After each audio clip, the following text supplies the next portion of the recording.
طيب، بسم الله الرحمن الرحيم. الحمد لله رب العالمين، والصلاة والسلام على أشرف الأنبياء والمرسلين، نبينا محمد وعلى آله وصحبه أجمعين.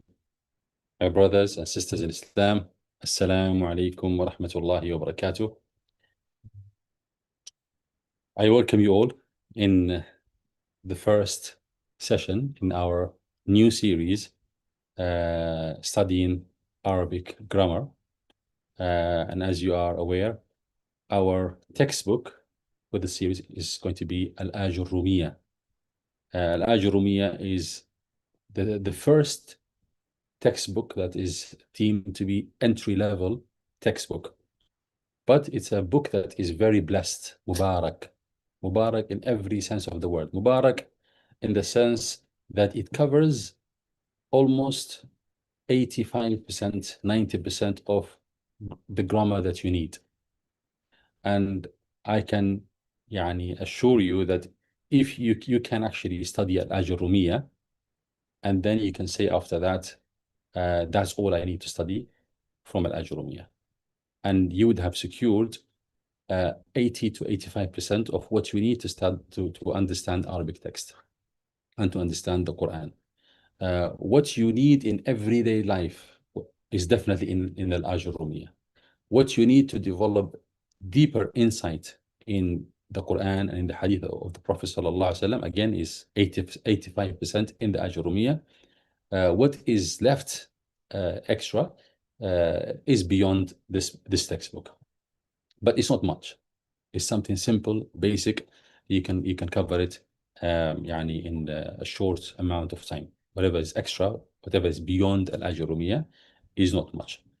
And it's also Mubarak, a blessed book, because Allah subhanahu wa ta'ala made it so popular among the scholars of Islam. They looked after this book very much.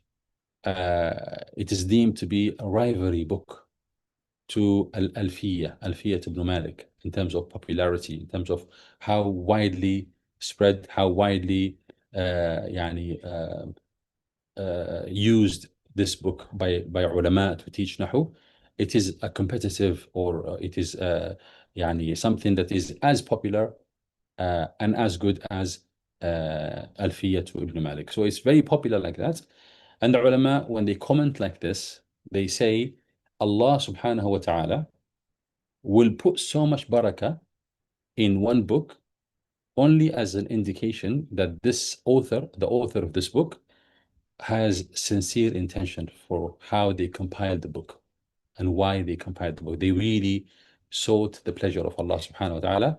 And because of this, because of how much Allah accepted this righteous deed from them, Allah spread it. So made it such that people will study it after their death, only for Allah subhanahu wa ta'ala to honor the good deed that this person done. So that the reward never ceases to be sent to this person. Are there any other books of Nahw, of Arabic grammar, that one can study? Many, so many.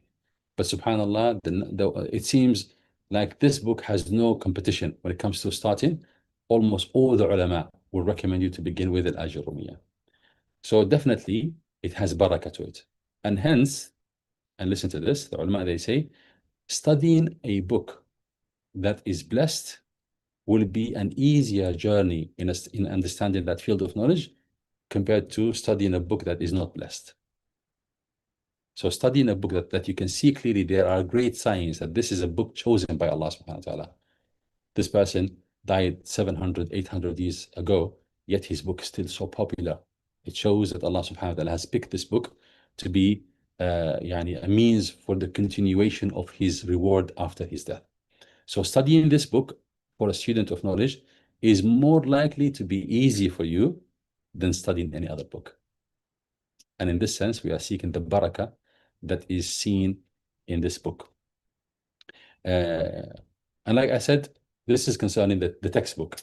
Concerning the field of knowledge, this Nahw, it's very important, and I'm sure you're not here except that you realize the value of the Arabic language in accessing the Quran, in understanding the book of Allah subhanahu wa ta'ala, the book on which lies success, guidance, and happiness, and elevation in the sight of Allah subhanahu wa ta'ala in this dunya and in the akhirah. A book that every Muslim feels so guilty for being so distant from it. So how to break that barrier between us and the Quran? By understanding the Arabic language. And this is the first step in understanding the Arabic language. One thing I have to remind you at the beginning of these classes, and I don't like to take too much time in this introductory comments, but it's very important that you begin this series with a negative impression removed from your heart. Don't have the impression that this is difficult, because wallahi, it is not. It is very, very easy. Right? If you have an impression that it's difficult, it will be difficult for you. Even your brain, as you begin to delve into the book, your brain will be reluctant to jump into an idea that is so simple. You will look at an idea so simple, and your brain will be thinking there is more to it. There must be more to it. There must be more complication. And there's nothing more to it. It's just as simple as this. And as I was saying to Bassam before we started, Allah is my witness, this is a field of knowledge that you can study on your own. These two books that I have recommended to you, particularly At-Tuhfat-us-Saniyyah, which is a commentary book on Al-Ajurumiyyah, it is so clearly laid out, it's so clearly presented and so simplified that if you remove this negative impression you have about Nahw or about Arabic, and you spend some good time on your own, you can study this. You can self-teach yourself Nahw. Right? However, Allah subhanahu wa ta'ala decreed that as humans, we function better in groups. So we are here, we want to benefit from one another, and we want to benefit from the guidance of an instructor, which is also a natural thing. People benefit from spoken words more than they would from written words, which is fair, alhamdulillah. But I just want you to make sure that don't have any negative impression right from the beginning. I want you to really believe me when I say this is something at 10 years old can study in no time. Okay? So begin with this sort of positivity, inshallah. طيب, as I mentioned, we will be working on this matan, Al-Ajurumiyyah, and the full name of it, Al-Muqaddimah Al-Ajurumiyyah. Al-Muqaddimah, because Al-Muqaddimah في قواعد اللغة العربية. It is an introductory book in the rules, the basic principles in governing the syntax of the Arabic language. It's called Al-Ajurumiyyah because the author of it is called Ibn Ajurum. That's all you need to know. His title, or his the name with which he was popular, was Ibn Ajurum, hence the name Al-Ajurumiyyah.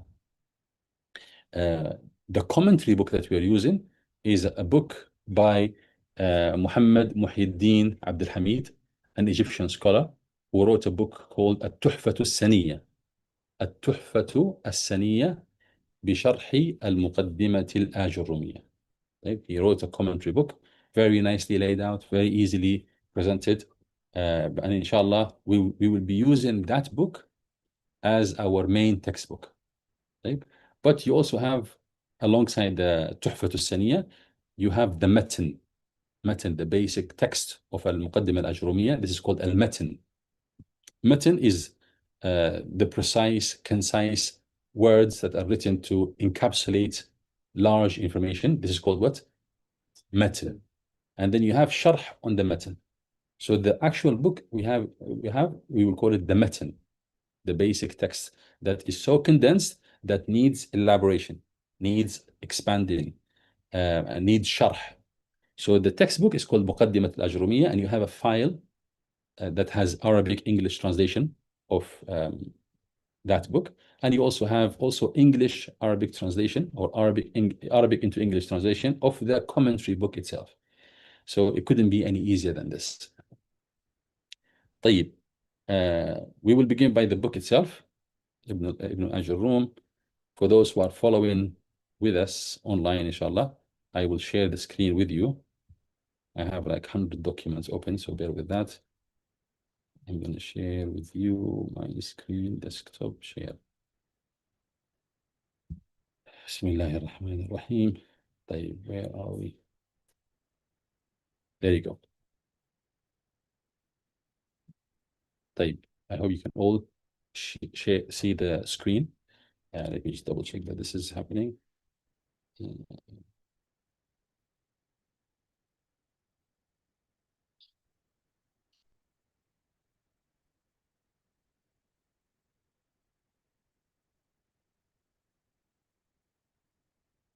Hope you can all see the screen.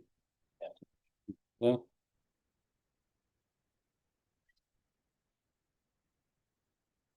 okay. طيب, بسم الله الرحمن الرحيم. So you can see the screen.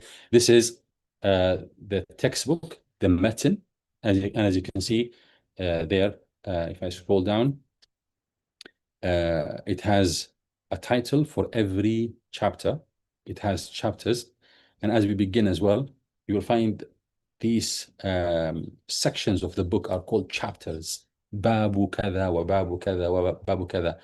And as you study it, you will see that it is so small, so brief, that the word chapter is too big for it. And it also can be one of the reasons why people will feel intimidated by a book, by knowing that it has 11 chapters or 18 chapters. Each chapter is just easy. The basic information in each chapter is 3 or 4 lines, right? So don't be put off by the word chapters. And as you can see in this textbook here, you have the first chapter called Anwa' al-Kalam. You can see it, Anwa' al-Kalam. Types of speech. We are blessed to have this document that has Arabic and English together. And then after that, you have أقسامه, أقسام الكلام. So we will be going through every segment of the book, line by line like this. So this is very easy. So this is, I hope, inshallah, in today's session, we will be able to finish Anwa' al-Kalam, this chapter called Anwa' al-Kalam. And I will be as brief as possible, because there's a lot of details here. Bringing in that detail will just complicate things. So for beginners, I'm going to skip any unnecessary information that will just cloud your mind and give you negative impressions about Nahw. So we'll keep things as simple as possible. In the beginning of our book, so this is the matan. This is At-Tuhfat-us-Saniyyah. At-Tuhfat-us-Saniyyah بشرح المقدمة الآجرومية. Compiled by Muhammad Muhyiddin Abdul Hamid. And only recently did I come across this version of the book that is actually written both in a bio language, Arabic and English. If we shift to the beginning of it, these are the small sections of the book. And you can see each section is just 1 page or a page and a half, or so it's nothing to be intimidated about. You don't need مقدمة الشارح. You can go right into. So this is the introduction of the. المقدمات.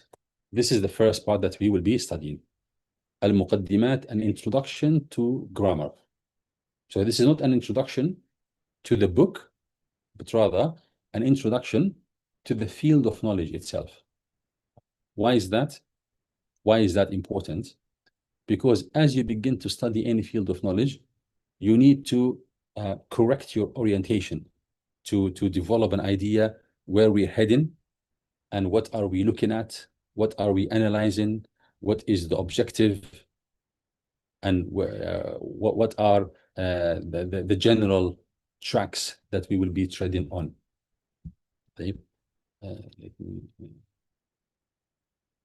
Okay, what are the general tracks that we will be heading on? If you don't have this introduction, you will be either expecting too much and as such having wrong impressions, or you will be expecting something that is not expected from this field of knowledge. So it's good to go through these muqaddimat, as they call them, small ideas that give you an idea about the field of knowledge that you are studying. طيب, here he says تعريف النحو تعريف النحو, the definition of نحو. What is نحو? موضوعه, what is the material that نحو studies? موضوعه, what is the material that is covered or studied in the field of knowledge, in the field of نحو. ثمرته, what is the purpose? What is the objective? What are we aiming at? Let me make it slightly bigger. Yeah. نسبته, طيب, يعني how نسبته is how it relates to other fields of knowledge. نسبته, how it relates to other fields of knowledge. واضعه is the author of it, or rather the first person that initiated this field of knowledge.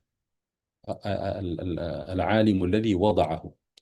وحكم الشارع فيه, طيب, حكم الشارع means what's the ruling of studying نحو. The ruling of, and here you have them in English, the definition of grammar, its subject matter, what it studies, what will be, if we imagine us sitting in a lab analyzing something, what would be on the table, basically. Its benefits, what do we gain from learning Nahw, where it belongs to, or what it belongs to, meaning how it relates to other fields of knowledge. That's what you called نسبته.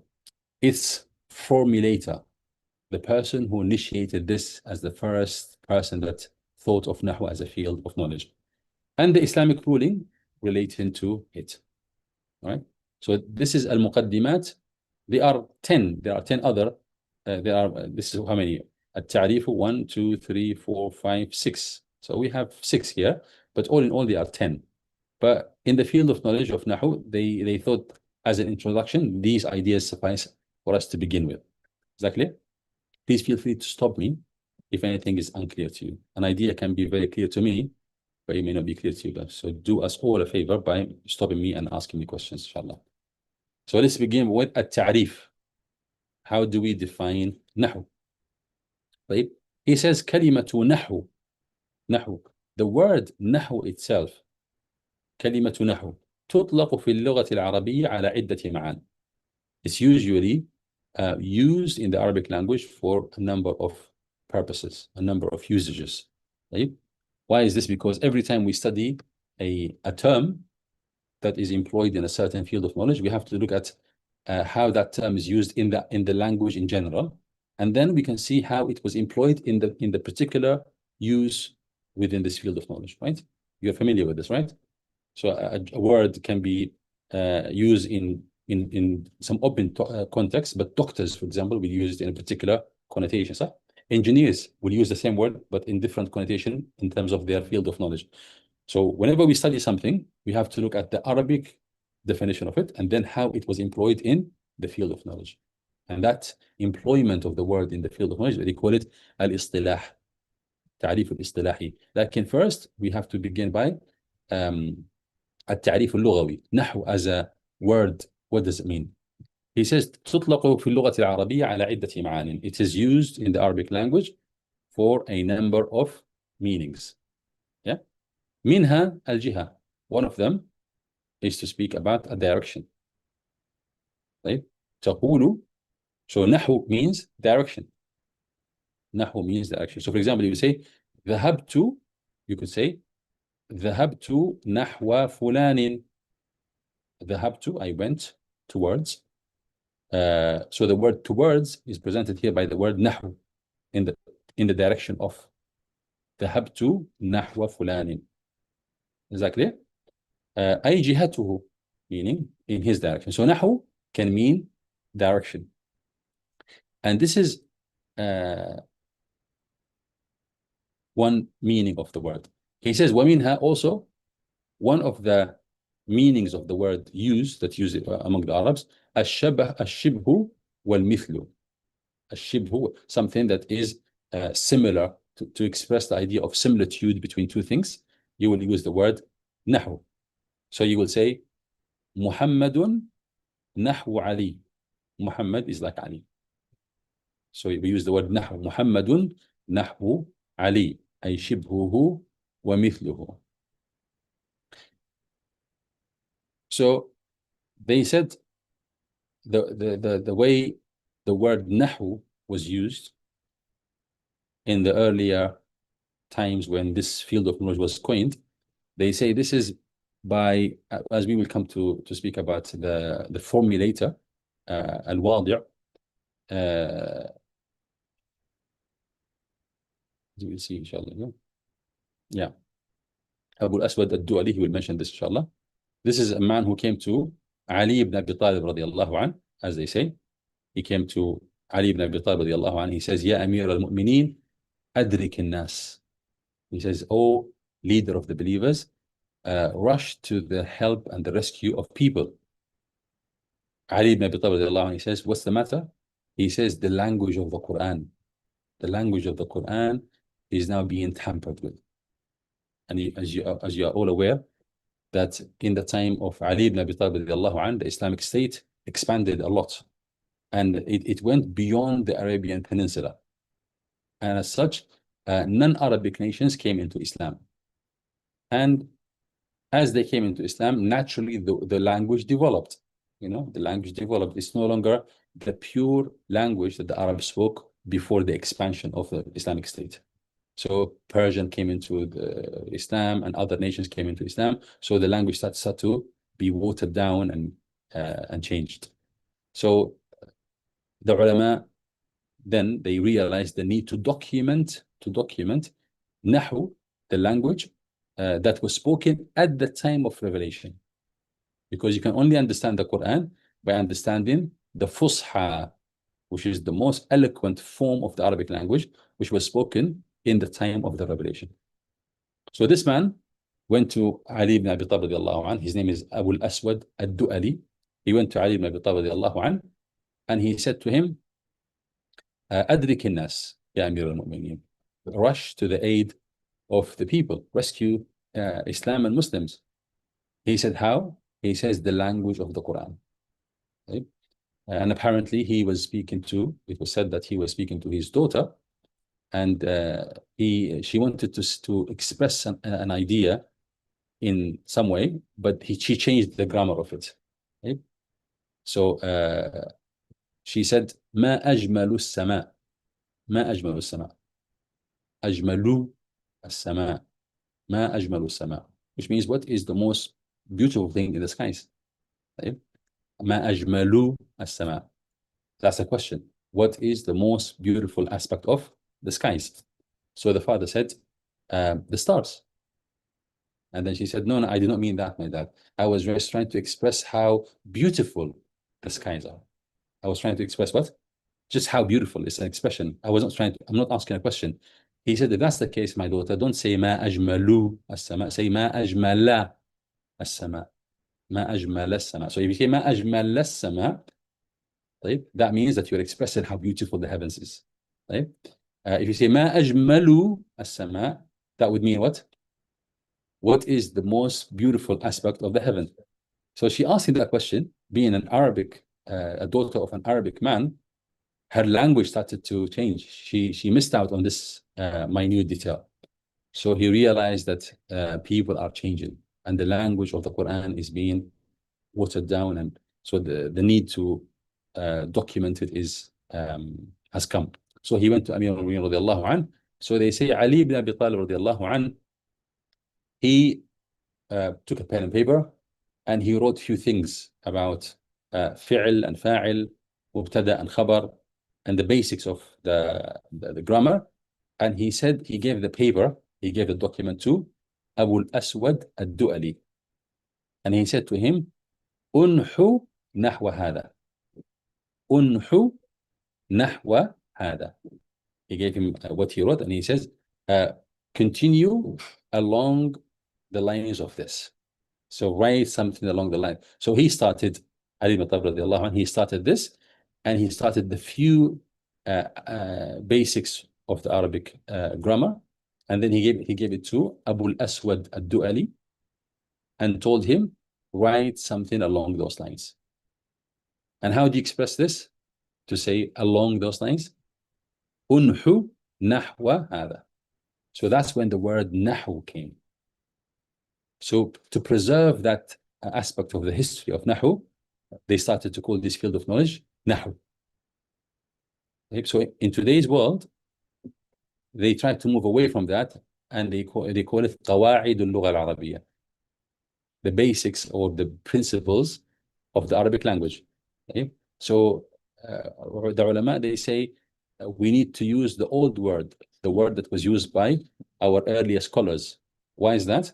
Because that word preserves the history of Nahw, preserves who started Nahw and how it started. But if we move away from the word Nahw and we start to use an alternative word, which is قواعد اللغة العربية, which means exactly the same, we will lose touch with the history behind Nahw. Does that make sense? So here we are speaking about the word Nahw. Yes. Yes. So it came up, but it doesn't actually mean grammar. Nahw, it does not mean grammar. It just comes from that phrase that Ali ibn Abi Talib radiallahu anhu used to tell Abu al-Aswad al-Du'ali, write along those lines, like, write similar to this, continue writing similar to this. And we know that second meaning of the word Nahw from a linguistic point of view is to say it draws similitude. Muhammadun Nahw Ali. So Muhammad is like Ali, right? Or it can be also the direction. Right? ذهبت نحو فلان, I went in the direction or towards so and so. ذهبت نحو فلان, right? So Ali ibn Abi Talib, when he said to him, write in the direction of this, he gave him the first blueprints, and he said to him, write along the lines of this. So this is where the word Nahw came from. But you'll see now, when we move on to the المعنى الاصطلاحي, do you see the word وتطلق كلمة نحو? Now we moved on from the first paragraph where we spoke about the linguistic meaning of the word نحو. Are you guys with me? Yeah, we moved on from that. We know that it has two meanings. What are they? In the direction of or similar to. In the direction of and similar to. Linguistically, that's what it means. And it also captures the history of Nahw, how Nahw was initiated. Now, when we look at the المعنى الاصطلاحي أو التعريف الاصطلاحي, the conventional use of the word, how the ulama of Nahw, they use this word between themselves. Right? Nahw to the scholars of, the word Nahw to the scholars of Arabic grammar has a specific meaning. What is that meaning? He says here, وتطلق كلمة نحو في اصطلاح العلماء. The word نحو is used in the istilah of ulama. That word, if you can capture it, that would be amazing. And while I'm here, let me remind you as well that one thing that might put you off from studying Arabic language is vocabulary. Right? And I want you to understand that understanding Nahw has very little to do with the vocabulary. Okay? So we can have a set of 20 words or 30 words, and we will keep on recycling them and using them to explain everything to do with this book. So you don't need to have a lot of vocabulary. Okay? But it will help. The more vocabulary you have, it will help. And in this, for the purpose of this course, I will try to make a point of not bringing in new words. I will try to use the same examples, but in different ways, in ways that it explains the concept or the principle that we are studying. But what you could do as we go along, as I highlight one word as being important, please underline it. Underline it to be a word that should receive a lot more attention from you. So if you can have a notepad, for example, especially for vocabulary, just vocabulary. And obviously you cannot write everything. And alhamdulillah, here you have Arabic English translation. So it saves you from having to go through a dictionary. But I could help you by highlighting a word to be very important. Okay?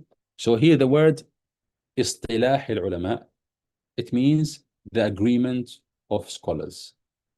The agreement. Istalaha means they agreed between themselves. Istalah al-ulama'u وإصطلاح العلماء, the agreement of the scholars.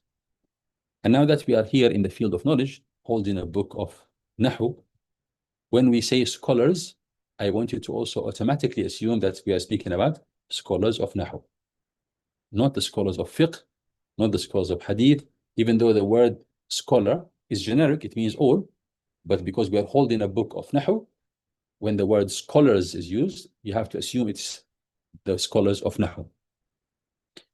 وتطلق كلمة نحو في اصطلاح العلماء على, now this is the definition, العلم بالقواعد, to know the knowledge of the principles, which are used to define the rulings connected to words endings, which are used to govern how you end words, This is important. Stay with me, please. This is very important because this now we are setting foot into the field of knowledge. Al-ilmu is about knowledge, to know. Why should you know? Because knowledge of these principles will determine your ability to understand text that you read, and also your ability to articulate something you want to articulate, a meaning that you want to convey, how to word it. Okay? And I previously gave you an example of the same sentence, but you can change the ending of it, and they will mean the opposite. Okay? Let me demonstrate here. So if I say, you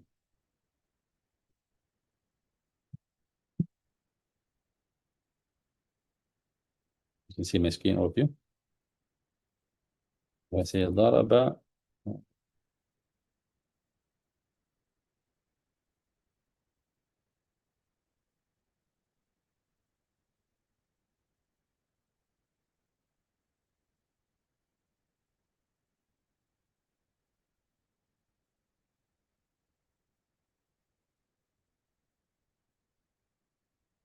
now look at this example.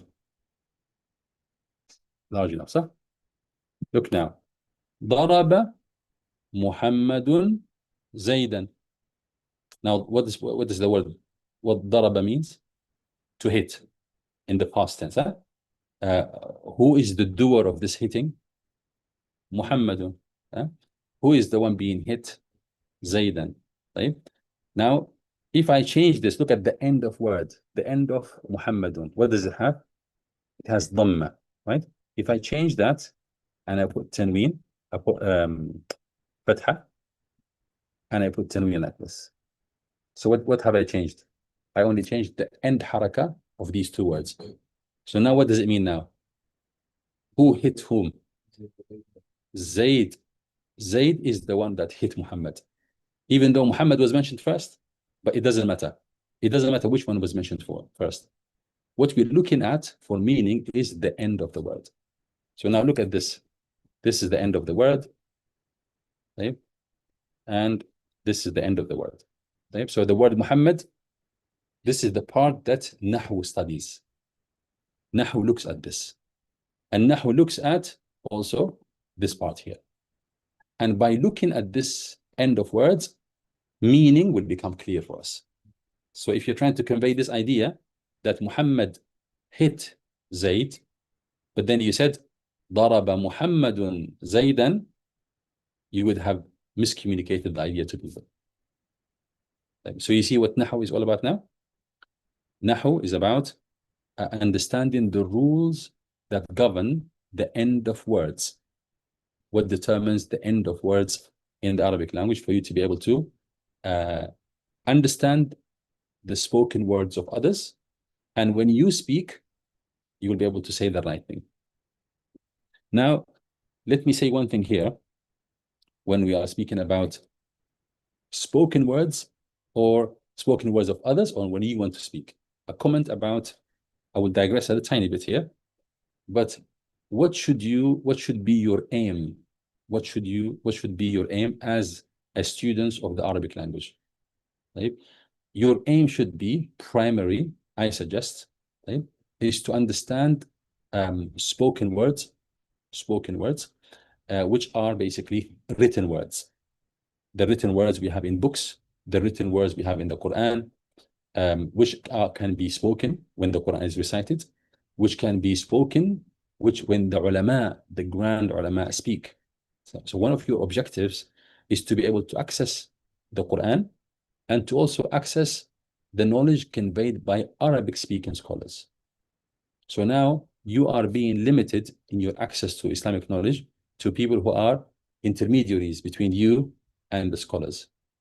So what you want to do, you want to be able to understand scholars when they speak, right? So therefore, listen to this.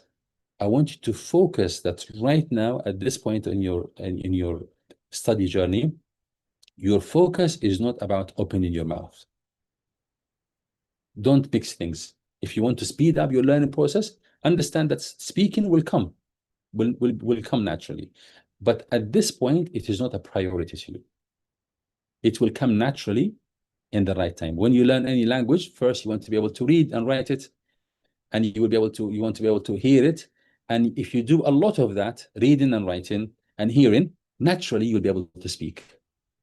And why do I say this? Why don't I just let you learn how to speak as well as how to read and understand? Because it will confuse your efforts. Your energy will be dispersed. I would rather if you focus your energy on why you're studying Nahw. I'm sure all of us will say, we study Nahw not to be able to communicate with Egyptians when I go to Egypt for holiday. That's not my purpose. I don't want to be able to communicate to Saudis when I go to Saudi. That's not my purpose. My main purpose is not to communicate. That would be second purpose. The first person is I want to be able to communicate with Allah. I want, when Allah speaks to me, I want to be able to understand it, to understand His words. And also, I want to be able to speak to Allah. A lot of us, we'd like to speak to Allah, but we don't know the du'as of the Prophet ﷺ. And I often get questions, how can I make dua in English, in my own language? And the answer is yes, but you know how much you're missing by not knowing how to speak the same words that were spoken by the Prophet ﷺ when he made dua to the Prophet to Allah subhanahu wa ta'ala. So I want you to make sure that you understand this, because there are different methods of learning the language. If you are aiming at speaking, there's a different channel, there's a different track to learning the language. If you are aiming at understanding written words and spoken words, then this is where we are. Then you are in the right course. Does that make sense? So that's why in the definition here, he says, النحو العلم بالقواعد, knowledge of the principles which are used to define the rulings connected to word endings. التي يعرف بها أحكام أواخر الكلمات, the rulings of the end of words. Is that making sense? Did you see through the example I just showed you how the end of words can determine the meaning? And we are after meaning, right? So we need to know how to understand or extract the meaning by looking at the end of words. I look at the end of words and I'll be able to extract my knowledge from it. قال في حال تركيبها, في حال تركيبها. Can you see that word here? في حال تركيبها. In the English word, it says, in the Arabic language, within their structural context. What does that mean? It means Nahw studies words in composition when they are part of a structure. We are not concerned with the study of words and their meanings in isolation. If you are aiming to study the meaning of words in isolation, this will probably be sarf. If you wanted to study the different forms of sarf, the different words of the different forms of a word, and how we can derive different forms of it, and what each form, what meaning each form would have. That would be sarf. But if we want to study the meaning of words in a context, inside of a context, then that is Nahw. Is that making sense here? Within their structural context. Does that make sense to you? So Nahw is not concerned with studying the meaning of words. So for example, if I was to examine your understanding of this word, I will do something like this. I will tell you,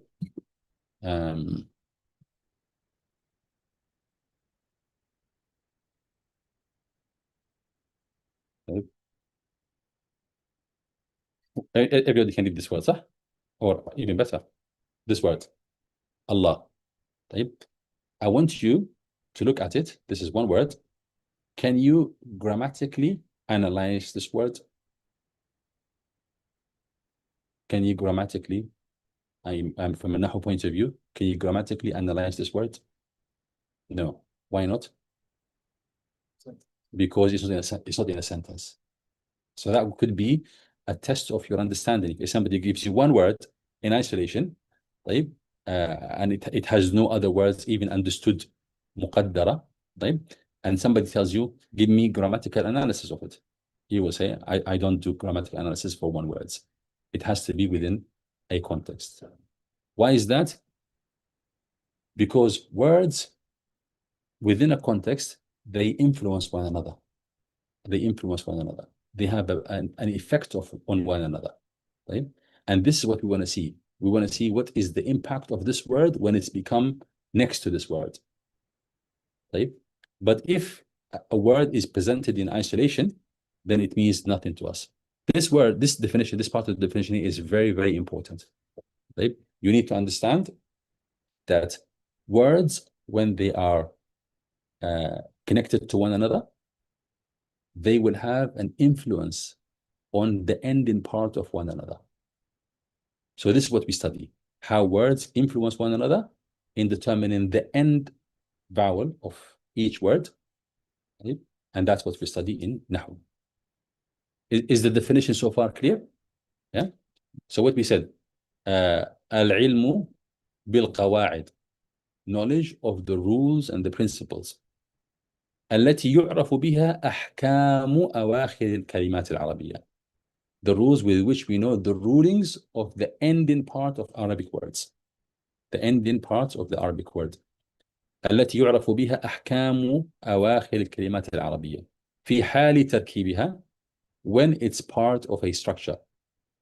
I mean, are you with this? You haven't missed this one. This is really important and crucial. Right? Understanding that words within a sentence, they have influence on one another. So when we study Nahw, we are looking at that exactly.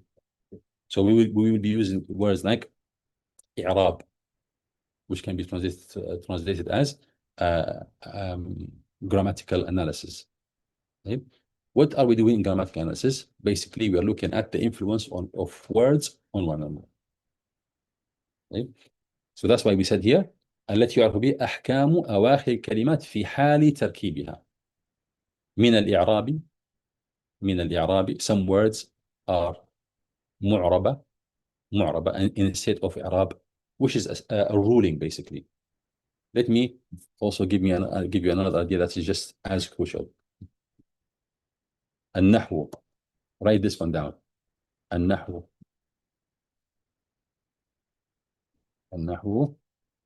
we say تقسيمات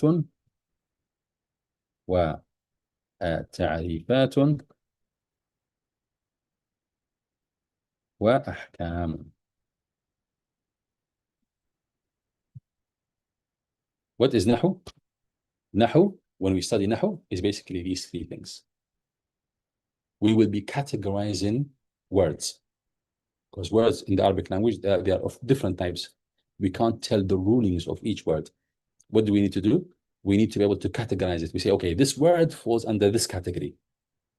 And how do we define what words fits this category? By learning ta'rifat, which is definitions.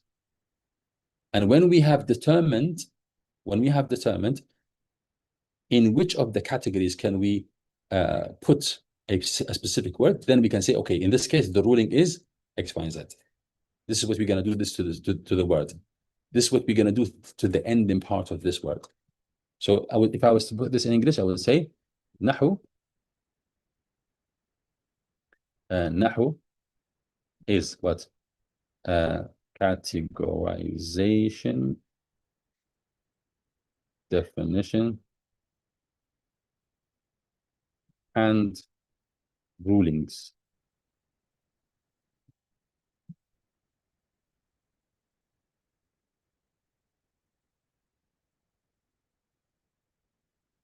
طيب. Please, if I make spelling mistakes, excuse me. طيب. Nahw, get this right from the beginning. Every time we go through one chapter, what are we going to be doing? We are going to be asking ourselves, are there categorizations of word based on this chapter, this bab within this section within Nahw? And if there are categorization, how do we categorize them? For example, we will be categorizing things as, for example, singular, mufrad, and then muthanna, dual, twos, and then plural, jama'. That's a categorization. Now, how do we deal with nouns? Is it going to be one ruling for all? No, we have to look at the categorization. We will categorize them. So when you are given a word, so, sorry? Yeah. Sorry? جزاك الله خير. تقسيمات, yeah. So تقسيمات. طيب. So when you have an ism, for example, or a word, and you want to know what shall I do to the ending part of it, okay? How do you know? You have to understand that not every word will have the same ruling. The first thing we will need to do is we need to categorize them. And we understand under which category does it fall. If we have determined that this word falls under the category of a singular noun, and then now we have rules associated to singular nouns. Now we will be able to find the rulings. Right? So now if we were to go back to our definition here, he says, al-ilmu bil-qawa'id, knowledge of the principles which are used to define the rulings. Principles that are used to define rulings. So in the word, you see in his use of the word qawa'id, basically what has he encapsulated there? He has encapsulated two of the three words I used. I used taqsimatun wa ta'rifatun wa ahkam. Categorization, definitions, and rulings. So he said here, knowledge of the principles which are used to define rulings, the rulings of words. Okay? So basically understanding the categories, understanding all the possible categories that words can fall under, and then giving a definition for each category, right? Because with that definition, you will be able to determine this word, does it fall under singular, or does it fall under muthanna, dual, or does it fall under plural, jama'? How do you know? You need to have a definition, right? Is this idea clear to you? Right. It says in the definition, Nahw, grammar, is knowledge of the principles which are used to define the rulings connected to words, word endings, yeah? The principles, what these principles are, right? In short, these principles are understanding the different categories, what are they? And then having definition for every possible category. Because when we have a word, we want to make sure that we put it under the right category. And once we've determined that this word goes under a particular category, we will know the ruling of the end part of that word. Does that make any sense? Let me think of something I can give you as a demonstration of this. Now, if I was to look at this word, this example that we had at the beginning. Anyone can help us read that sentence? What's that word?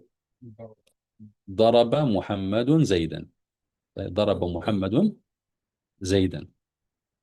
Now look at the end part of محمد.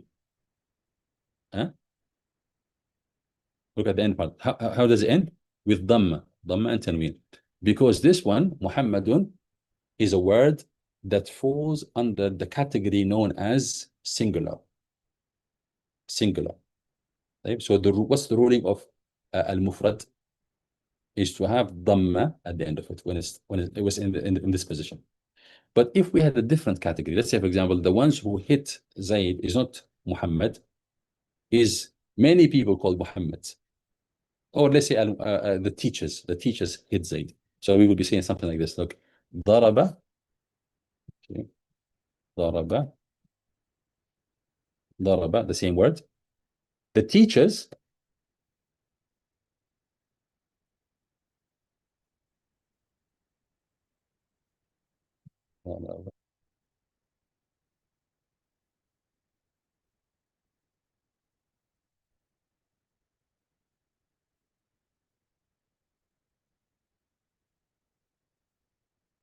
now, do you see what's going on here? Now, who is the one that hit? Who's the one that got hit? Zaydan, right? And we can tell by the end part of it, which is this, right? Zaydan. But who's the one hitting? The teachers. So here, this al-muallimuna means the teachers. But can you see that the end part here is not similar to, it's not the same as the end part here? Huh? Why? So because this is plural, and we have a different way of presenting the end part of a plural versus the presenting the end part of a singular. If we had muthanna, we will have a different way of presenting it. And there are 20 such categories. Right? So what we'll do, we will just understand the categories and we know the rulings of them. Is that making sense? So every time we go through a chapter, you have to be prepared with this. We will have categorizations. If words are not categorized, which is never the case, always categorizations. Anwa', they will tell you anwa'uhu kada. Al-munada anwa'uhu khamsa. Ismu la anwa'uhu sitta. Kada, he will tell you this word or this function within a sentence can possibly have 5 categories.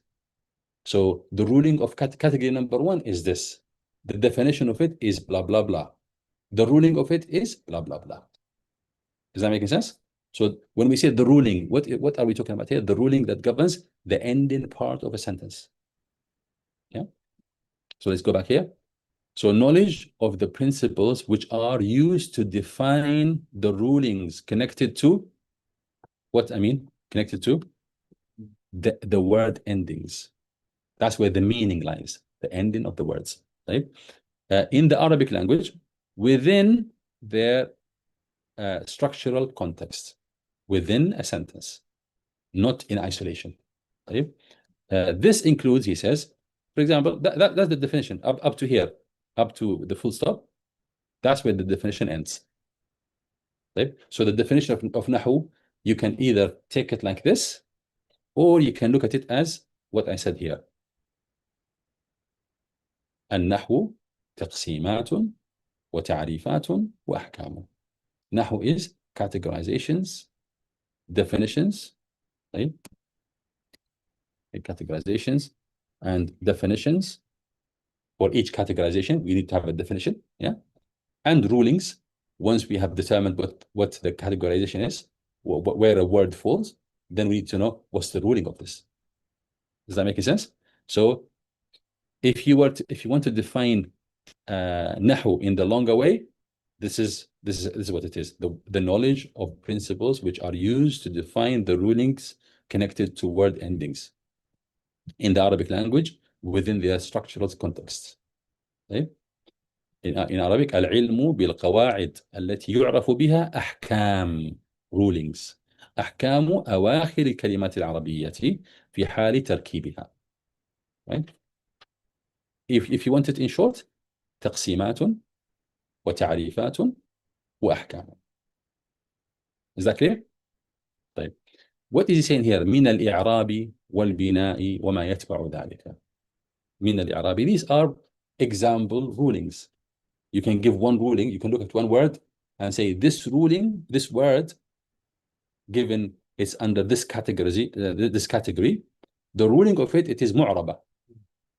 Or the ruling of it is bina, mabniya.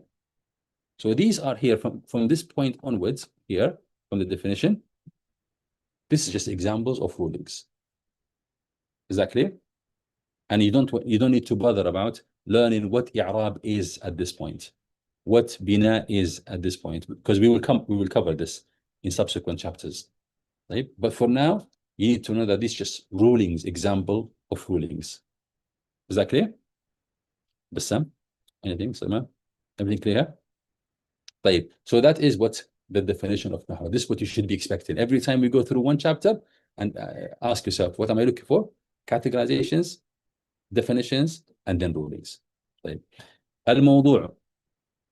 What is موضوع? Is basically اسمه مفعول from وضع, to place something in a table, for example. Whatever is placed in the table is called موضوع. You place something in a table for analysis. You analyze something and you scrutinize it and look at the different aspects of it.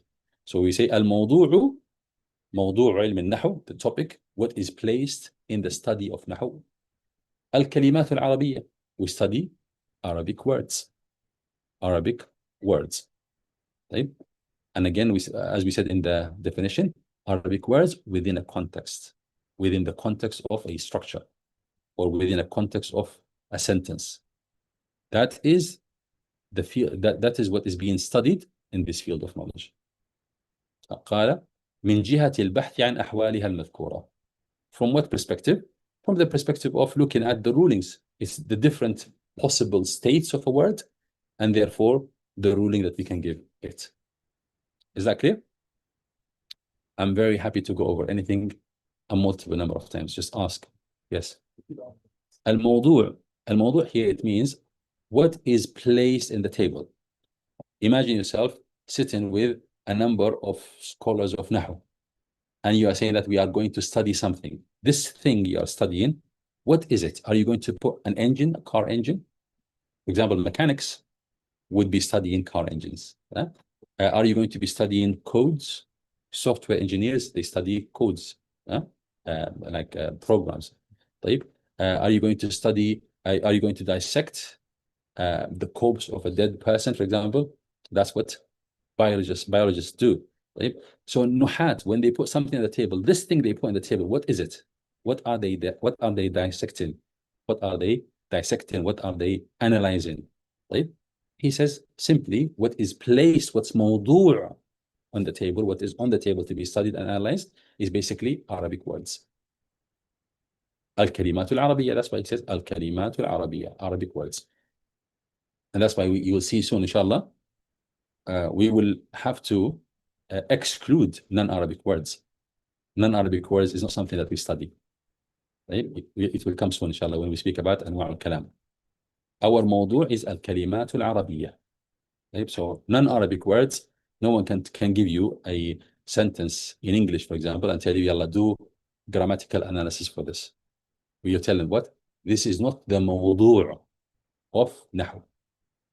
The mawdu' of Nahw, Al-Kalimat al-Arabiyyah, Arabic speech. This is what we study, this is what we analyze. I mean, it's almost obvious. It's obvious.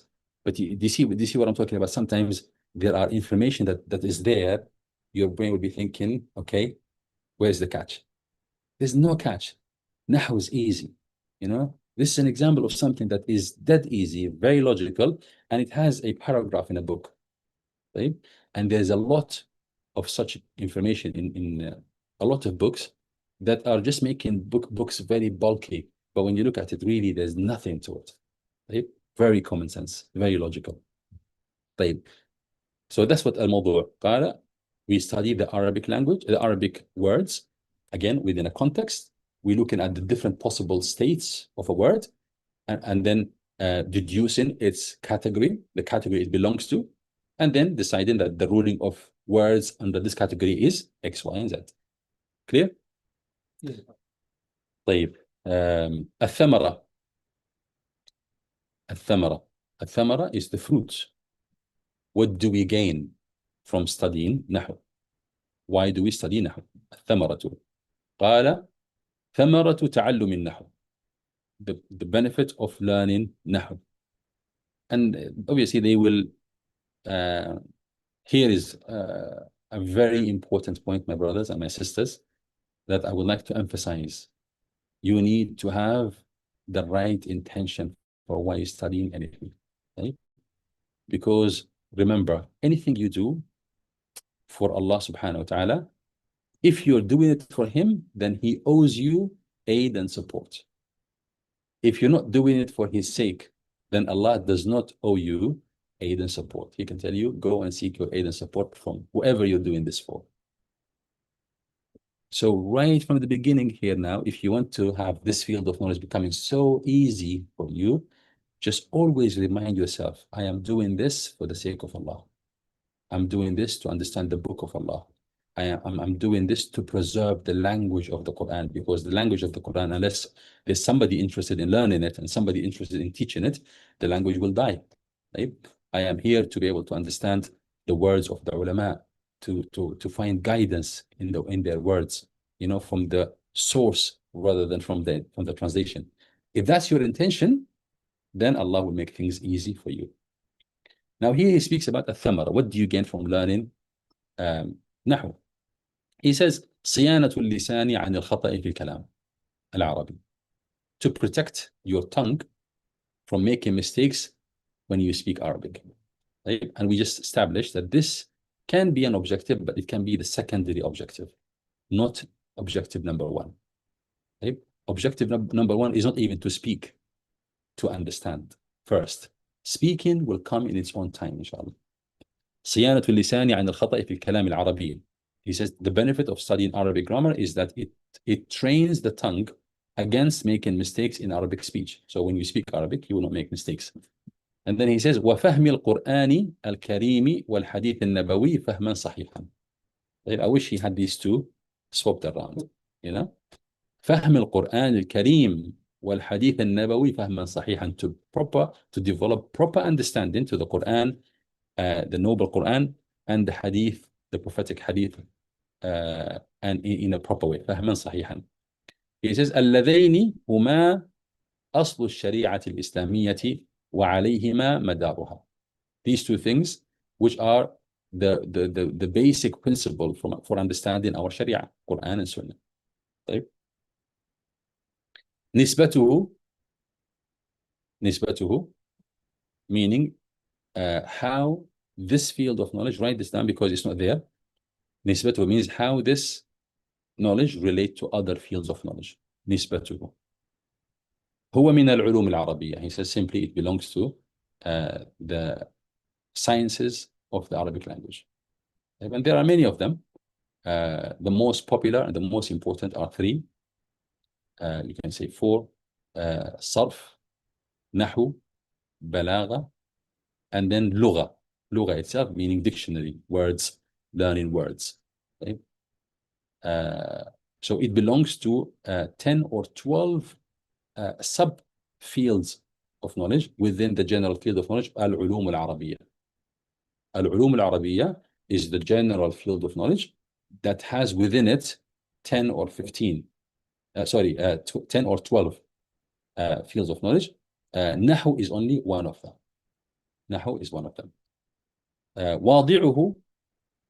واضعه is the person who formulated it, the person who started this. He said رحمه الله تعالى والمشهور أن أول واضع لعلم النحو هو أبو الأسود الدؤلي بأمر أمير المؤمنين علي بن أبي طالب رضي الله عنه. What is popular, والمشهور, what is popular, this also already suggests to you that there are other opinions, but the opinion that is most widely accepted by scholars of Nahw, historians who documented Nahw, is the opinion that says Abu al-Aswad al-Du'ali. This is the person I told you earlier. He heard his daughter making a mistake in the Arabic language, and then he went to Amir al-Mu'minin Ali ibn Abi Talib radiallahu anhu, and he said, Adrik al-Nas ya Amir al-Mu'minin, or leader of the believers, rush to the rescue of people, rush to the rescue of Islam. The language of Islam is being compromised.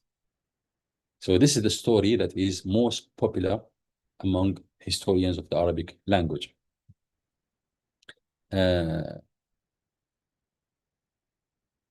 Let me add something small here. طيب, something very important as well. You know, Arabic grammar. Arabic grammar. Who wrote these grammars? Who wrote these grammars? Okay. Uh, who wrote? Yeah, the rules of Nahw. Who wrote them?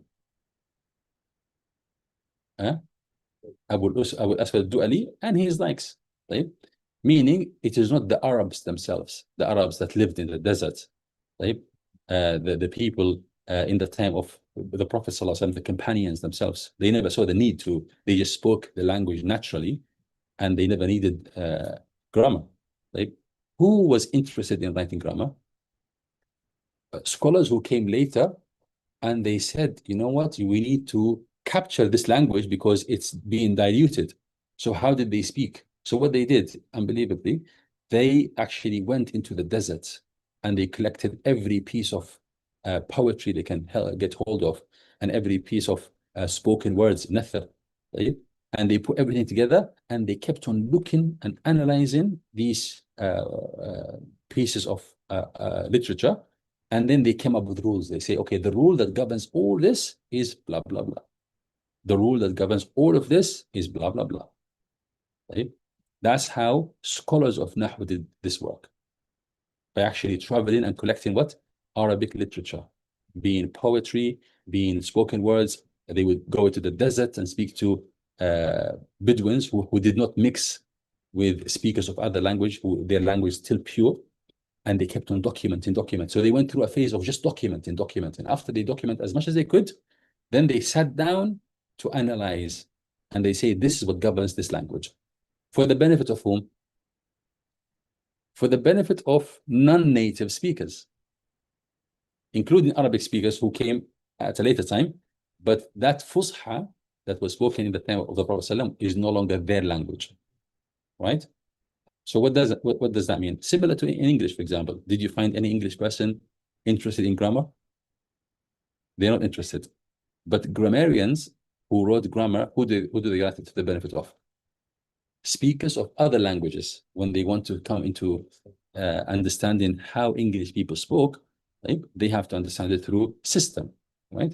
The same thing with Arabs. Arabs at the time, they never knew what fa'il is, or what maf'ul is, what hal is, what maf'ul mutlaq is. These words were alien to them. They were alien to them. The definitions we have in Nahw now, they were alien to them. So this is only for the benefit of us. We benefit from them. What's the point of me saying this? I want you to also be comfortable right from the beginning that scholars of Nahw will just say, we can't figure this one out. Arabs spoke like this. We can't make a rule for this.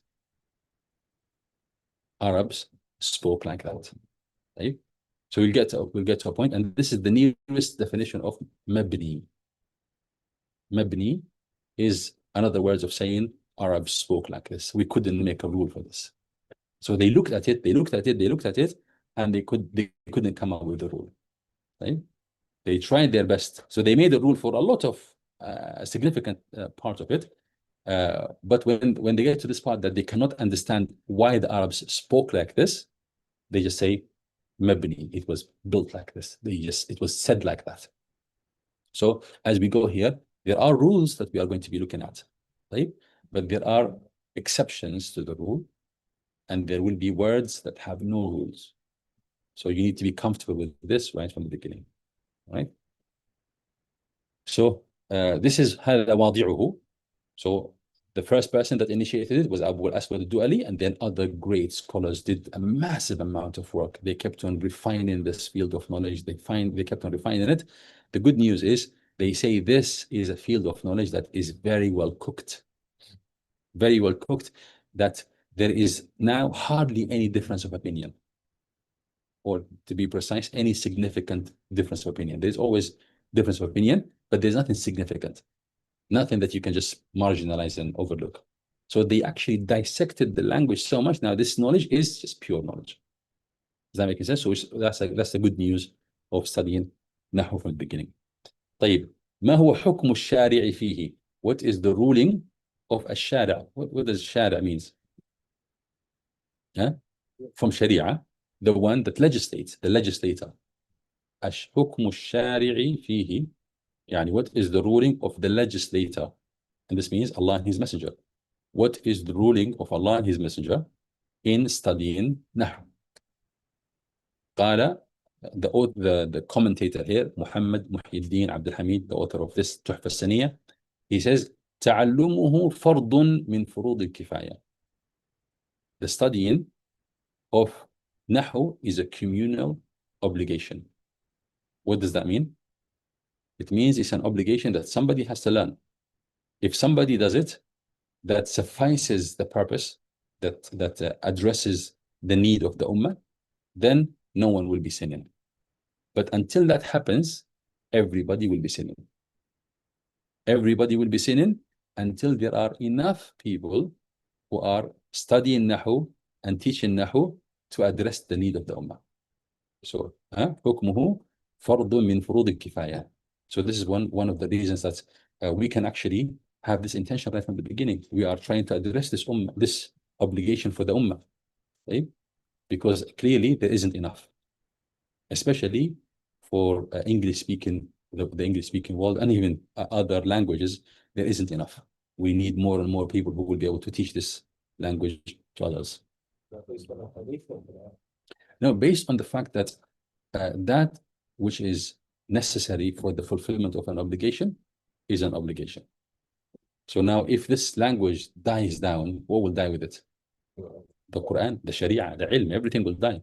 So the preservation of the language becomes an obligation as well, you know. And until there are enough people taking interest in learning and teaching the Arabic language, the entire ummah will be sinning. So being in this part, we are addressing the communal obligation of the entire ummah, and we are being part of that. And I want to also be mindful of this because it's an honor. I want you to feel honored, even though that you are at the moment at the receiving end of this, right? But with your intention that you want to become an instrument in the future for passing this knowledge on, I want you to feel honored that you are chosen by Allah to be one of the soldiers of Allah for preserving His deen. And that's a great honor for which one will sacrifice a lot. What would you do to know that Allah subhanahu wa ta'ala have chosen you to be one of His employees, to work for Him? You know, He did not choose anyone, but He chose you, you know? And because of that, when you know that you are one of the workers, one of the employees of Allah subhanahu wa ta'ala, I want you to, right from the beginning, show Allah that you appreciate the opportunity. You appreciate being chosen. Because you being here studying this field of knowledge is not your choice entirely. Allah facilitated this for you. Feel selected, feel honored. You know, I was touched by a word when I spoke to one of my clients. Give me the charger. Sorry, it's here. Sorry. I was touched by one of the brothers recently who was going through a hardship, really a bad tribulation that shook him and his family and his children, you know, and I was asking him, how are you feeling, you know, trying to comfort him. He said the word that shook me to the core, you know. He said something. He said, I thank Allah for the opportunity to worship Him. He says, I am here, created. So being created, what does it mean? Am I going to eat, drink, and whatever? No, he says, I appreciate the opportunity to serve Allah. And that to me is an honor that desensitizes me from any hardship. I don't feel anything anymore. I am so overwhelmed with the fact that I am honored with the opportunity to worship Allah. This gives me so much joy that I don't feel any hardship. This is a layman, an average person, not a scholar. You know, how many of us appreciate the fact that we are created, which means you are honored to worship Allah subhanahu wa ta'ala, to be one of His servants?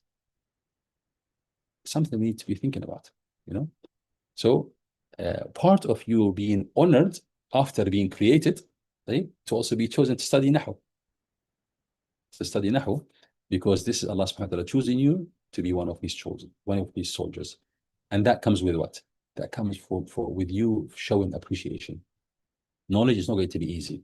Sometimes you get confused, sometimes you get tired, sometimes things will come on the way, right? Part of you showing Allah appreciation is to wipe everything out of your path, to show Allah that His gift to you was placed in the right person, knowing full well that if Allah deems you unworthy of this, He will take it off you. He is Al-Hakim, right? So going back to this, حكم الشارع, what is the ruling of the legislator of learning Nahw? قال تعلمه فرض من فروض الكفاية. Learning of it is one of the communal obligations that has to be addressed by somebody. Somebody has to deal with this, right? Otherwise everybody will be sinning. قال وربما تعين تعلمه على واحد, and perhaps a specific individual will be in a position whereby it will be an obligation in that specific person, not kifaya, but for this person. If, for example, he happens to be the only person who can learn Nahw, if we are in a situation, and this can be every one of us, right? You could be in your area the only person who can possibly learn Nahw. So you have to learn it because in your position, you are the only one, right? In your language where you come from, you could be the only person who is fit for this purpose. Then it becomes an obligation upon you. Other scholars, they also said that it can be also an obligation upon anyone who teaches tafsir. Before they begin tafsir, they have to learn the Arabic language, because if you don't have a proper understanding of the Arabic language, you will make huge mistakes in understanding the Quran. So these are the introductory point in studying field of any field of knowledge. They will tell you these points. When it comes to studying stuff, they will bring out these points. If you were to study hadith, they will bring these points. If you will study fiqh, they will bring these points again. So this is like an introductory to learning Nahw. Any questions before I proceed to the first section of the book? Yeah, everything clear so far? طيب. The first chapter is Al-Kalamu wa Anwa'uhu, speech and its types. And as you can see, we have started already. Types, categories, divisions, get comfortable with this. Al-Kalam, speech and its types. That's the heading of this chapter.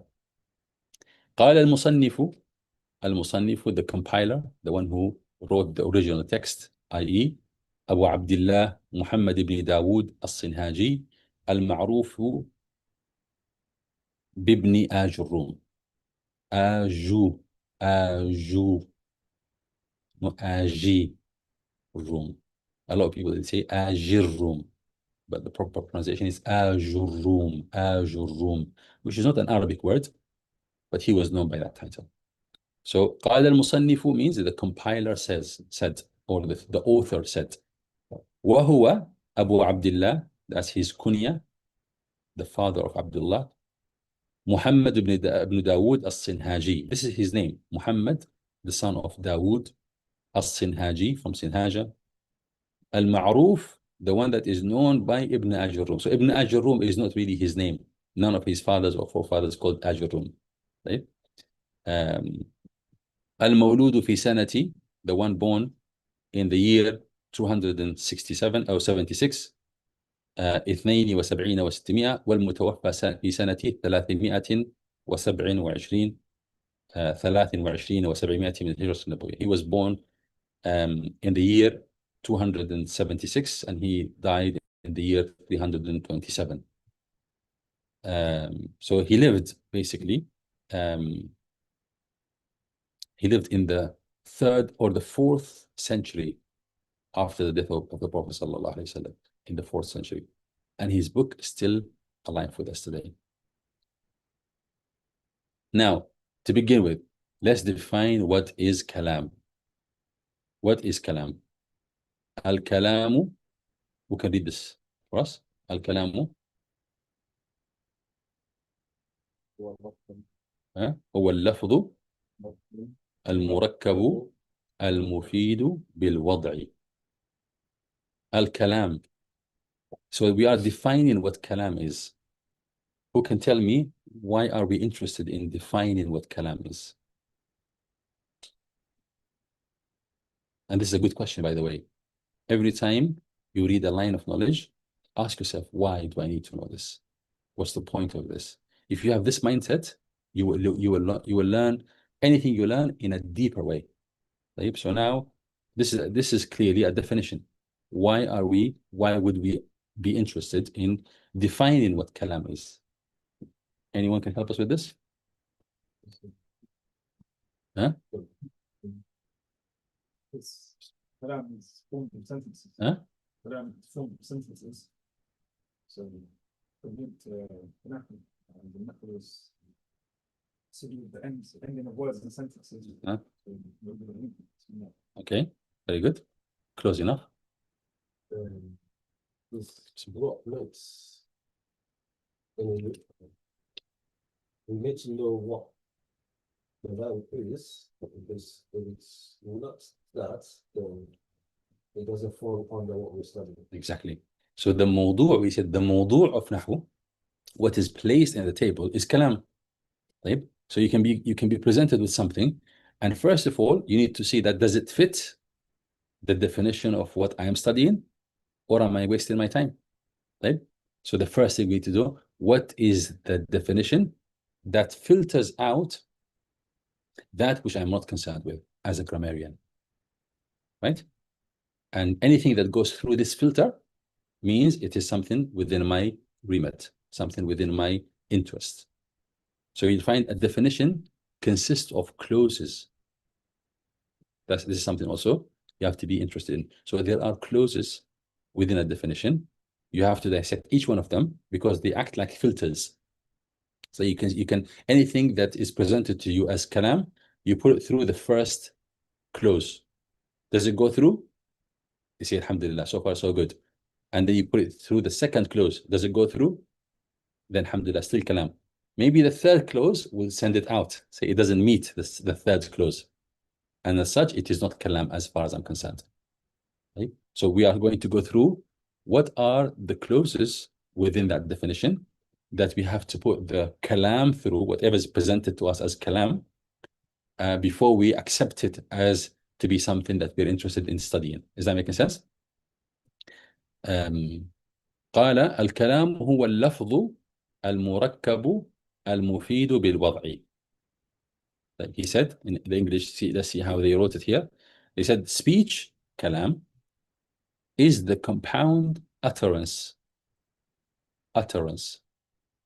Compound utterance. Is something that is uttered and also compound, which brings forth benefit, meaning something meaningful. Because you could have something that is an utterance, something spoken, audibly spoken, but it doesn't make sense. You can say gibberish, right? It's utterance and it's compound, but it doesn't make sense, right? So it has to be spoken, number one, and it has to be compound voices and words together. And the condition number three, or clause number three, it has to be meaningful. It has to be a sentence, something that has a meaning, because sometimes you can have a number of words stuck together, but they mean nothing. If they mean nothing, we're not going to study it. It has to have a meaning, right? And he says, and is established بالوضع, he says, and is established upon the Arabic language, meaning something that was placed by the Arabs, basically. I'm not going to study something that is not placed by the Arabs. The rules of the Arabic language is here to study the words of Arabic speakers. Going back to the model, right? But we will see the commentary of the commentator, Muhammad Muhyiddin Abdul Hamid. So the author of this book, Muhammad Muhyiddin Abdul Hamid. Give me 1 second. Just give me 1 second, please.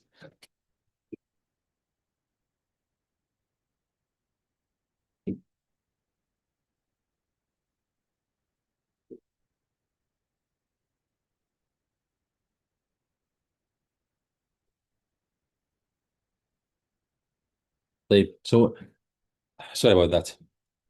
So something you have to understand here. He will tell you the author said. See where it says al-kalam, that's the text of the actual author Ibn Ajurum. طيب.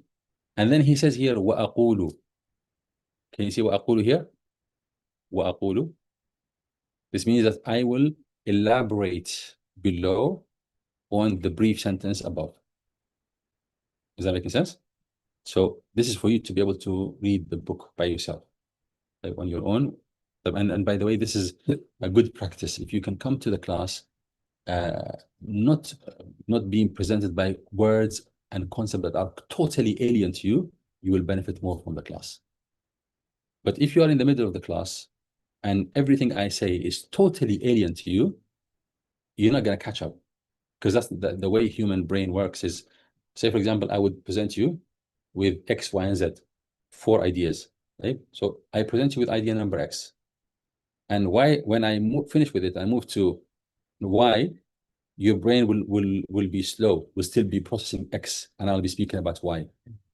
And then by the time your brain finished processing X, I would be where? In Z. And that's when you catch up with me.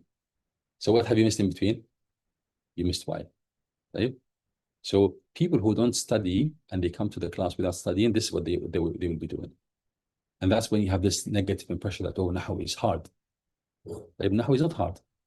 Nahw is easy, but for studying anything, before you go to the Shaykh, familiarize yourself with the text and come to the class being prepared to ask questions. And also being prepared that you're not going to hear something completely new to you, right? So your brain will be able to catch up quickly with us. Failing to prepare, you will be risking developing a negative impression of Nahw. And this is something you cannot decide. Your brain will take that decision without consulting you. And your brain will decide that this is a field of knowledge that's hard.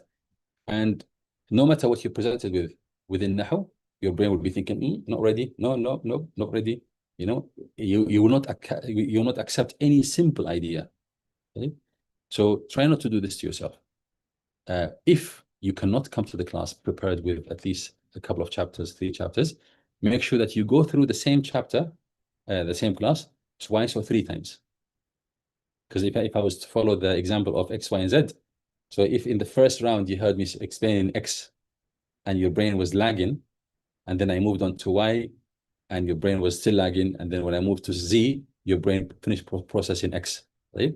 The second time you listen to the class, your brain will be quick to finish with me with X, and then you will be able to capture Y as well. But whatever you do, don't come to the following class not having fully understood the first class. Because this knowledge is going to be building on one another. And I will assume, and the author will assume, that you already processed whatever was said in the previous class. Right? You want to tackle Nahw once, and that's it. Once and for all, as they say. Right? You don't want to study Nahw and say, oh, you know what, I need to go through it again. That would be waste of your time, waste of your energy. You want to finish it and say, now I'm going to move on to something else. I'm going to move on to Sarf. I'm going to move on to Balagha. I'm going to move on to Al-Alfiyyah. I'm going to move on. And then having finished all of this, you still have tafsir to look at. You still have hadith to look at. Do you really want to go through one book more than once? Be determined right from the beginning. I'm just going to go through it once, and that will be it, inshallah. Right? And that's the way to do it. Make sure that you read ahead of time. So when you read, you'll find that when he says أقول, I say, in English, he says I say, this means above it, he would have quoted you the one line of the speech of the author. And then this will be his commentary. In the other book that I also shared with you, this will be this. Anwa' al-Kalam is the first chapter. Here it is, first chapter. And then the first sentence is here. Obviously, this is like one sentence, but it is matan. Matan means something that is condensed with a lot of knowledge. The words were chosen very carefully, that it needs a sharh for you to get all the knowledge within it. As a beginner, you may not be able to see the amount of knowledge that there is in this line of matan, but with the sharh, inshallah, you'll be able to see that, inshallah. طيب. قال, in his commentary, he said, اللفظ وأقول لللفظ اللفظ معنيان أحدهما لغوي والثاني نحوي. What does this mean? When we speak about lafz, so he's going to capture the first phrase. What's the first phrase in this definition? الكلام هو اللفظ. Speech is the utterance that is compound. Speech is the utterance, yeah, that is compound. So first, we have to ask ourselves, is it an utterance? Is it something that is spoken words? Right? Nahw is concerned with spoken words. Something that is not spoken, you know, we don't study. Right?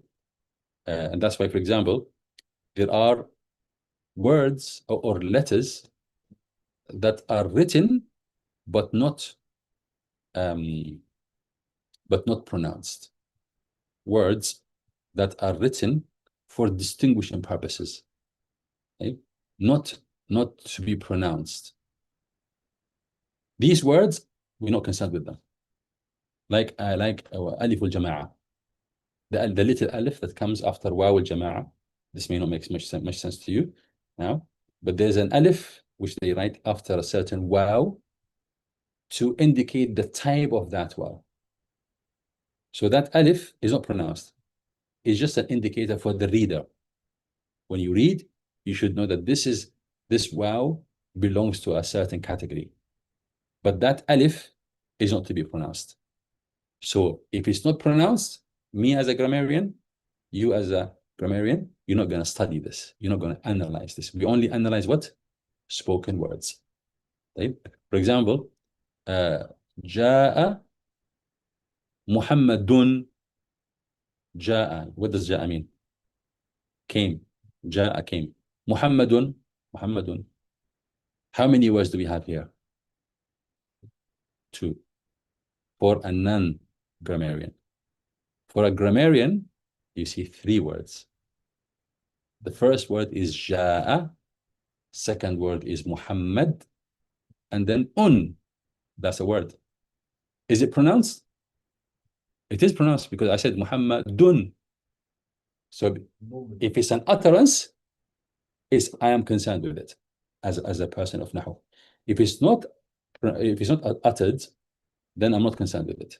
So they say the first thing you have to assume here, or you have to take into consideration, is what's put on the table for you to study as a grammarian. Is it uttered or not uttered? Right? So that tells us that if something is written, so now when we study, we are looking at something that is written, right? That's only for study purposes. But really, Nahw is studying spoken words. We study spoken words. Right? We hear the sounds and we analyze them. We understand them. Right? It's not really about what's written. Right? There's a lot of things here that are written, but we don't analyze them. Does that make sense? Yes. To say, you captures the meaning of what constitutes as a switch, and from sign language. Mm-hmm. So that's like for communication. Mm-hmm. Well, it doesn't follow. Yes. So anything that we will come to all these clauses. So when we capture the first clause, we ask ourselves what filters through it is acceptable. What is blocked by that clause is not speech as far as we're concerned. So the first thing you have to ask ourselves, is it uttered? Is it spoken? If it's spoken, then I study it.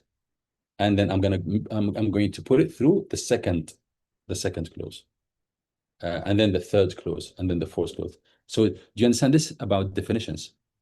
Because this is the first of many definitions we're going to study, inshallah. So every definition, it will have 2 or 3 clauses. You need to study each clause by itself, and whatever you want to categorize, you put it through these clauses. If it fits through them, then it falls under that category. Is that making sense? Yeah. In reality, they're not spoken. Yeah? In reality, Yeah. like in conversation, they're not spoken. Why is that? Because people don't speak correctly. No. So on the 10 minutes, it is spoken, and anything that is, when the idea here is, it's the study of sounds.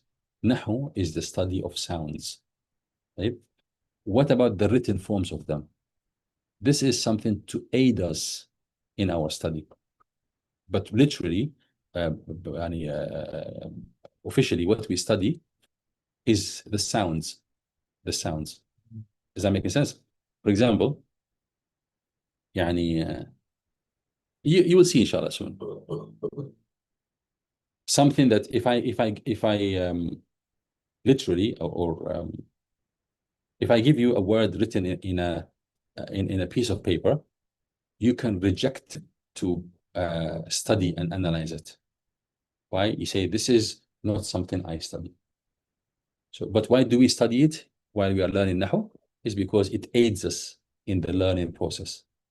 But really and truly, what we study is sounds. Right? So the first thing, it has to be utterance. So here now he says, أقول للفظ معنيان. للفظ كلامي. The utterance of speech has two meanings. The first one, أحدهما لغوي. The first of them is linguistic meaning. What does it mean? What does it mean linguistically for something to be uttered? To be لفظ ملفوظ. والثاني نحوي. The second one is Nahwi from a Nahw point of view. The point I gave you earlier, definitions always will take a word and give you the linguistic meanings of it first, and then it will tell you how it was employed in this field of knowledge. So he says the first thing we will look at the word lafz. Right? What does it mean in the Arabic language? And then secondly, we will ask ourselves, what does it mean for grammarians or the field of knowledge? قال أما الكلام اللغوي, as for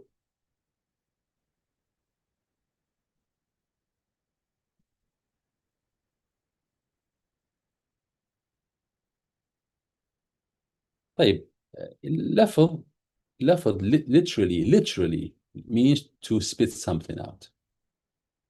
To spit something out, لفظ.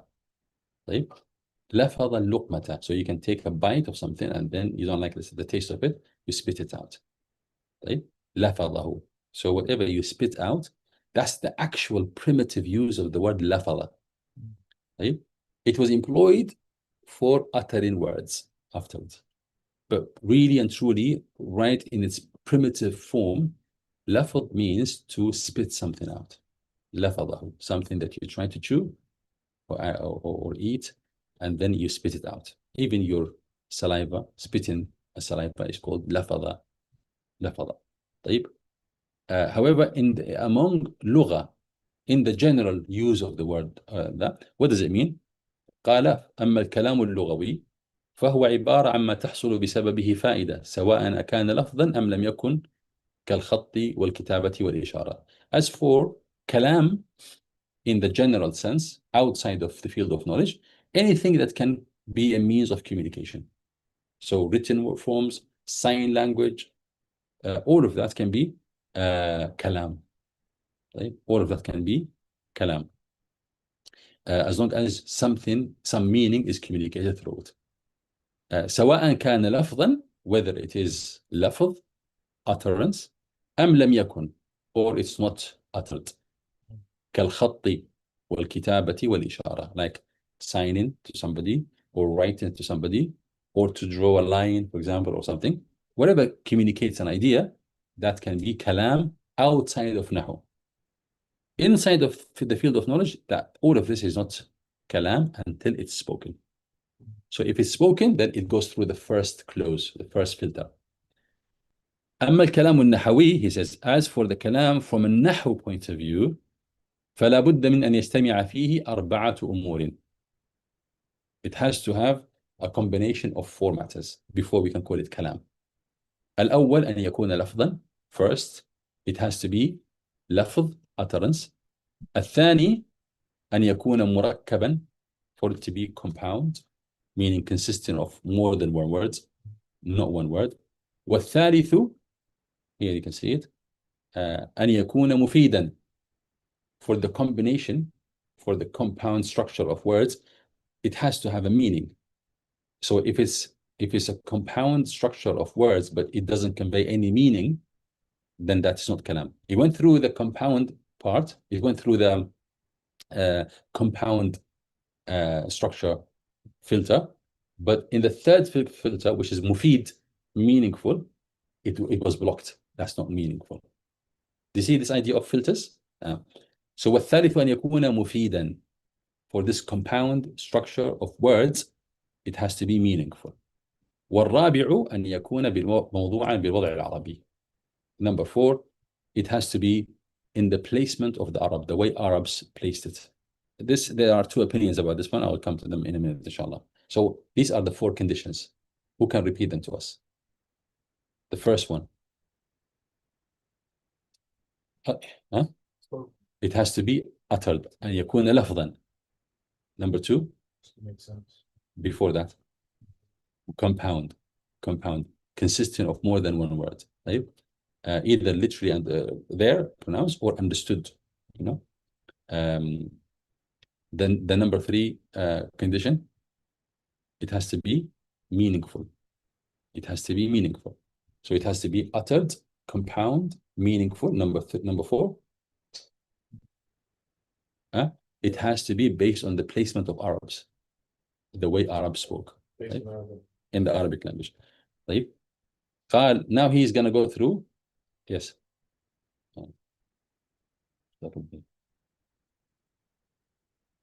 طيب, I think we have to stop here, inshallah, because I think we are way beyond our time. But it's a good place to stop in. I would like you to go through, please, chapter 1 or 2 at least. طيب. Even better if you can come with questions, or you have the book, you have the PDF form of it, highlight it, come up with questions, anything that is unclear to you. I'm not going to be able to go through the book word for word in following classes. Right? So if you go through it word for word and something doesn't add up to you, underline it and come with it the next class. Aside from that, anything unclear, anything that you would like us to get? So at the point here now, at this final point, we're not saying that we fully covered the definition of kalam. So we will begin with that, inshallah, in the following class, right? We just got started and we got caught up with time. So don't feel stressed that we haven't fully covered al-kalam. We will do that at the beginning of our class next week, inshallah. He was saying. No, so looks on the books, so we're using the main book as commentary one. Yes, the commentary. But then the kind of the brief one, the metin, yeah. This allows you to go through the entire text for one to see how brief it is. It is literally what, 3 pages, 4 pages, nothing much. It's quite brief, yani. Maybe with the translation, yeah, no, with the translation, maybe that's with the translation, and also the way it's written, Arabic, English, and it's also yeah, spaced out. But really, if you look at the Arabic text, it's just 3-4 pages.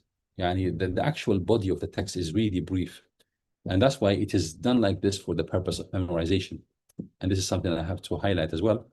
You have to also be ready to memorize vocabularies, memorize definitions, be able to prepare yourself to utter at least the words that we cover, speak the words that we cover, inshallah.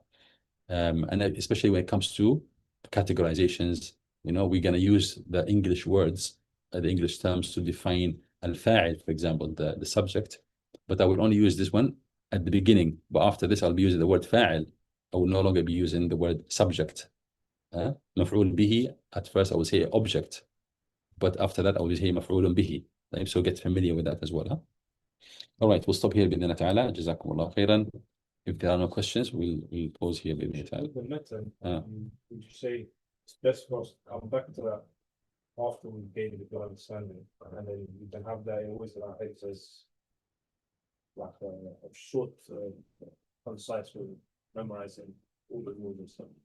I mean, when it comes to memorization, you know, I was conflicted with regards to which metin I should teach you guys. This one or the Nahw of it. Nahw, there's a poetry form of this. You know, this is in the form of nathr, something that is not poetic. But there is a Nahw form of it, right? Written by Al-Shanqiti, rahimahullah. I wanted to present that, but that will come with another twist of complication, and I thought that maybe you're not ready for that. But the Nahw is designed for memorization. طيب. For example, if I will tell you حروف الجر, everybody is familiar with حروف الجر, حرف الجر. I mean, if I ask you what are حروف الجر, can you list them for me? Who can list them for me? It's hard. طيب. Unless you have a line of poetry that will just line them up for you. طيب. So that nothing will tell you وبحروف الجر وهي من إلى وفي وعن ورب والباء وعلى واللام والكاف you know, it will give you. That really helps me. Huh? That really helps me. Yeah. So I was gonna go through that, but understanding the words in a Nahw is going to be beyond your level, and it will give you some complications. So to fill that gap, I want you to be ready to memorize things, be able to memorize things, and then inshallah at a later time, at a later course, we can study the Nahw and memorize it fully بإذن الله. طيب. Everything clear? جزاكم الله خير. سبحانك اللهم وبحمدك نشهد أن لا إله إلا أنت نستغفرك ونتوب إليك.